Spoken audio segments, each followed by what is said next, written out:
دردی من همین حسابی بعد وفاتی خوجه نمیشه دیگه و به کسلی دل گرفتار شد. 1 سال 3 ماه $7,000 گفتند جراحیش نیفتیم، مبلغی که جراحی کنیم مردک مای دست دادم، یعنی 1 سال 9 ماه شد وفات شد. سلامتی خودم خوب نیست. وزیر من به بیماری دل و قند گرفتار شدگیم، مبلغ نمیوم که سلامتی خودم تبابت کنم. دکتران برای تبابت این مبلغ زیاد میگویند، اما ما برای این تبابتی میکردیم مبلغ چی ندارم زیاد که تبابت خود رو دوام بدیم. یگان سمای طرف دولت ما کودکان میتونن که در زندگی صرف کنم سلامتی میمونه، سلامتی ده صرف کنم زندگی کودکا گو که به خوراکی چی میمونه.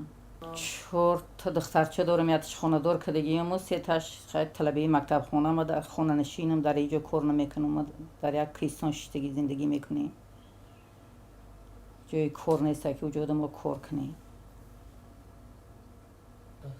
بنابر همین برای تبابت خودم یگام این کنه نماندن از شهروندان خواهش میکنم یگام نفری باشد که برای کمک کردن به من یاری برسونه تا اینکه بیماری من شفا یابد.